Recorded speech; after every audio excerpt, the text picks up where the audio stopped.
adalah 10 bulan yang sangat penuh dengan karya, dengan kerja, dengan prestasi. Kau bilang selama 10 bulan prestasi yang dicapai selama Anda menjadi nakodanya udah meningkat. Apaan meningkat? Penderitaan rakyat yang semakin meningkat, cok. Penderitaan rakyat yang semakin meningkat, cok. Prestasi apa yang kamu capai selama 10 bulan? Ngaco kamu tuh pidatonya. Pernyataan Ibu Sri Mulyani terkait dengan komentar gaji guru yang kecil itu menurut saya itu tidak pantas untuk disampaikan di ruang publik ya, karena ya selain pemilihan diksi yang kurang tepat, karena itu adalah hal yang sensitif ya kalau kita berbicara tentang finansial ya, terlebih memang keadaan fakta di lapangannya memang seperti itu, yang mana gaji guru itu memang kecil, tapi disampaikan seperti itu dengan diksi yang tidak tepat, itu akan menjadikan sebagai isu sosial, teman-teman. Nah, menurut saya itu yang menjadi kesalahan Ibu Sri Mulyani, sehingga mengundang reaksi dari netizen ya, yang mengatakan bahwasannya Ibu Sri Mulyani ini bla bla bla dan lain sebagainya lah. Ya, harusnya Ibu Sri Mulyani cukup mengatakan ya, kita akan berusaha, pemerintah akan berusaha semaksimal mungkin untuk terus meningkatkan kesejahteraan guru dan dosen yang ada di Indonesia.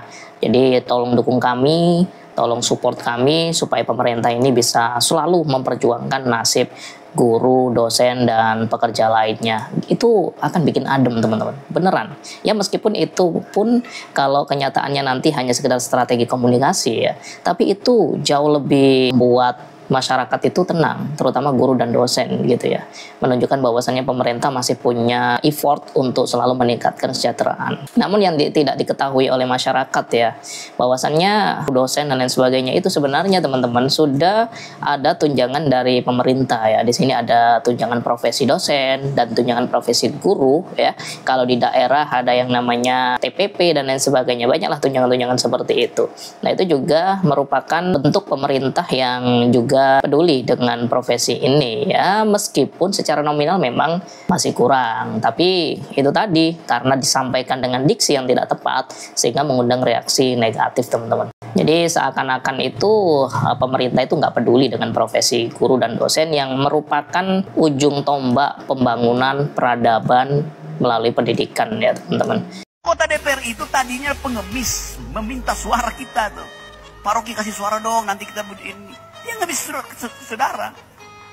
Begitu dia masuk DPR, kok dia jadi penguasa? Lu dulu kacung, ngemis suara rakyat. Kan itu yang mesti kita ubah. Anda itu adalah pesuruh kita, bukan representasi kita. Apalagi mereka kayak kami mewakili kedutaan rakyat. Ngehek lu. Kedaulatan rakyat itu nggak pernah diserahkan pada anggota DPR, karena kedaulatan itu final milik rakyat, nggak mungkin diserahkan. Kepada seluruh masyarakat Indonesia, khususnya yang menengah ke bawah, stop untuk bayar pajak. Stop, sudah cukup, jangan bayar pajak. Bertempur, jangan bayar pajak. Stop, sudah cukup.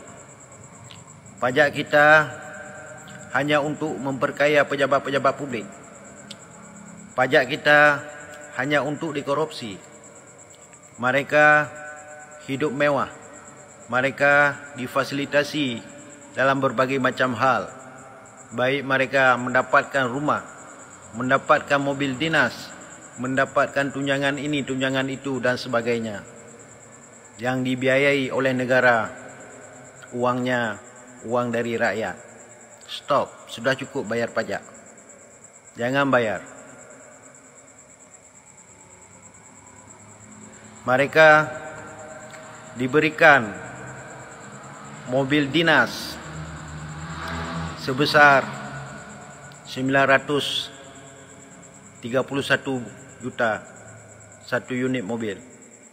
Maka setiap menteri mendapatkan 2 unit mobil dan wamen mendapatkan 1 unit mobil. Yang dianggarkan untuk 162 unit mobil.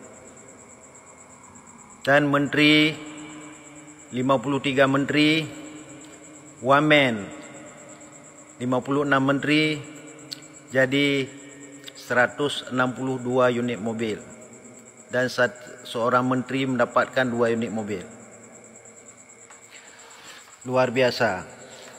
Jadi menurut LHKPN, yang dilaporkan oleh Ibu Sri Mulyani pada tanggal 31 Desember 2023, harta kekayaan yang telah dilaporkan kepada LHKPN sebesar 79 miliar 800 juta.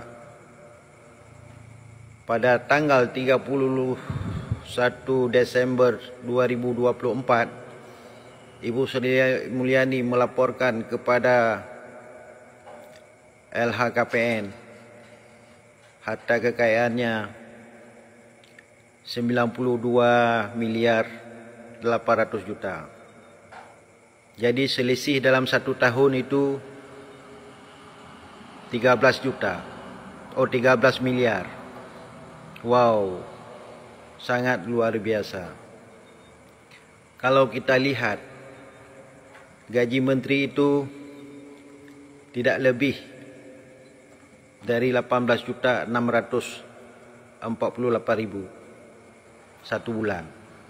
Sebagaimana peraturan pemerintah nomor 60 tahun 2000, gaji seorang menteri yang ditetapkan oleh Presiden hanya 5.040.000. Kemudian tunjangan jabatan PP nomor 68 tahun 2001 diberikan tunjangan 13.608.000. Jadi jumlah gaji pokok yang diterima oleh seorang menteri 18.648.000 dalam 1 bulan. Kalau kita kalikan 12 bulan, maka 223 juta per tahun.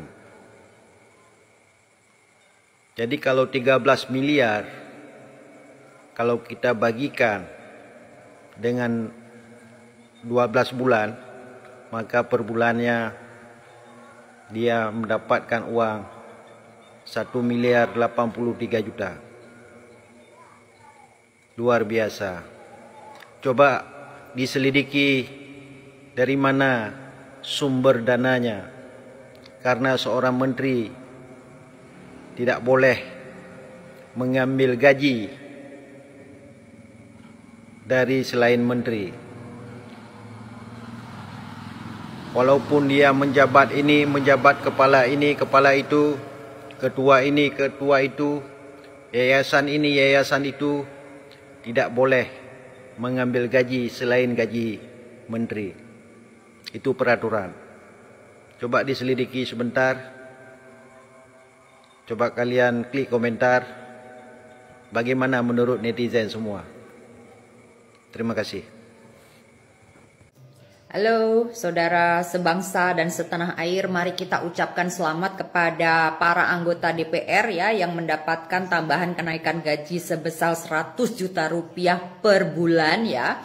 Oke, kita berikan selamat dan makin semangat ya buat mereka bekerjanya. Oke, tetapi harus dikasih satu garis besar ya. Untuk presiden kita yang memberikan allowance lebih kepada DPR ya, yang siapapun itu yang menghalalkan undang-undang atau aturan untuk naik gajinya si DPR ini harus juga mengaktifkan undang-undang perampasan harta untuk para pejabat atau anggota DPR yang korup ya, yang korupsi gitu ya. Jadi di semua posisi itu kalau ada kerjaan itu ada yang namanya reward atau hadiah dan namanya ada hukuman dan konsekuensi gitu ya. Jadi kalau berbanding setara antara hukuman dan rewardnya itu baru adil. Kalau mau belajar mungkin dari negara Singapura. Negara Singapura itu pejabatnya adalah untuk tingkatan gaji itu paling tinggi. Akan tetapi kalau sampai ketahuan sampai melakukan korupsi, hukumannya adalah memiskinkan sampai keluarganya semua dan di penjara ya, keluarganya juga. Jadi untuk para pejabat khususnya anggota DPR, selamat sudah mendapatkan kenaikan gaji ya, yang entah itu kerjaannya udah bener atau belum. Tapi mari kita rakyat Indonesia sama-sama meneriakkan kalau UU Undang-Undang Perampasan Aset atau memiskinkan anggota DPR atau pejabat-pejabat negara lainnya yang mencuri dari negara atau dari rakyatnya harus dihukum maksimal, yaitu bisa seumur hidup, bisa perampasan hak sampai miskin, dan sekeluarga-keluarganya harus juga masuk penjara. Itu baru namanya adil. Jangan cuma hadiah, reward dan lain-lain kesenangan yang dibesarkan, tetapi hukumannya tetap minimum. Itu nggak akan ada efek jera. Jadi kalau memang tujuan pejabat kenaikan gaji ini adalah untuk meminimalisasi korupsi, jadi hukumannya harus setara. Jadi itu menurut saya. Untuk siapa yang tidak setuju silahkan, kenapa? Dan kalau setuju, share sebanyak-banyaknya, kita teriak rame-rame, harus sama rata. Dalam arti tinggi rewardnya, harus tinggi juga hukumannya. Jadi menurut saya itulah yang namanya keadilan sosial bagi seluruh rakyat Indonesia. Gitu ya. Yo guys, balik lagi bersama saya tentunya Uki Kelvin. Nah, ini masuk ke segmen dari Prabowo ya, Presiden Prabowo. Sedih banyak menteri belum dapat mobil dinas. Mereka 6 bulan kerja bakti katanya gitu guys. 6 bulan kerja bakti. Cina dapat mobil dinas. Nah, waduh, si omon-omon nih. Kita lihat seperti apa ya dari komentar Mbak ini. Justru kita yang sedih loh Pak, mendengarkan statement Bapak bahwa Bapak itu merasa sedih karena masih banyak menteri yang belum dapat mobil dinas. Seharusnya Bapak itu sedih ya ketika melihat ada anak pelajar yang harus menyeberangi sungai untuk menuju ke sekolah. Begitupun dengan gurunya, harus mendayung rakit untuk bisa mengajar anak-anak. Bapak juga harus kasihan dengan ibu-ibu yang mau melahirkan, harus berjalan jauh untuk menuju puskesmas. Karena memang medan jalannya itu tidak bisa dilewati oleh kendaraan. Dan yang perlu Bapak kasihani, yang perlu Bapak sedih itu ketika anak-anak muda yang sudah serius belajar, lulus SMA, SMK, atau kuliah, yang sampai sekarang itu sulit mendapatkan pekerjaan. Benar. Untuk sekelas menteri ngapain Bapak harus sedih? Gak mungkin juga ya sekelas menteri itu gak punya mobil. Kita aja ya masyarakat biasa itu punya mobil ya, meskipun dapat nyicil. Bapak tahu gak, nyicil mobil itu sekitaran 3 juta ya sebulan. Itu mah kecil untuk kalangan menteri. Secara ya, satu hari menteri itu digajinya 3 juta. Dengan gaji satu hari 3 juta, dalam kurun waktu 5 bulan bisa kok dapat mobil. Gak usah sok-sokan harus punya mobil yang mahal, gak usah. Aku rekomendasikan ya, Sigra Daihatsu itu udah cukup bagus loh untuk mobil dinas. Serius, lagian ketawa aku ya, kalau dinas itu kan seperti ini. Misalkan mau dinas ke Surabaya, dari rumah ke bandara, dari bandara ke Surabaya naik pesawat. Kalau nggak misalkan dinas ke Bali, dari rumah ke bandara, dari bandara ke Bali naik pesawat. Menggunakan mobil Sigra aja udah cukup loh menurut aku. Padahal naik Gojek juga sebenarnya bisa ya, hanya untuk ke bandara mah. Tapi nanti kotor dong dasinya ya nggak sih? Masa iya masyarakat juga harus patungan untuk beli mobil dinas menteri? Kenapa ya? Semakin kesini tuh banyak banget berita yang blekok, gergeten. Damn, tegas sekali Pak kalau berpidato ya. Jangan kira yang besar dan kaya bisa seenaknya selama saya menjabat. Kayaknya dulu waktu mau menjadi presiden juga berbicaranya seperti ini deh di depan mic. Prabowo menegaskan selama dirinya menjabat, orang besar maupun kaya tidak boleh bertindak sewenang-wenang. Ia tidak gentar menghadapi kekayaan atau kekuasaan karena sumbernya berasal dari rakyat Indonesia. Setuju Pak. Tapi tinggal Anda berani atau enggak. Nyatanya selama ini pidato ada tuh ngeri menggebu-gebu ya kan, tapi actionnya selama ini damn ya, kurang sesuai dengan apa yang Anda bicarakan, Pak.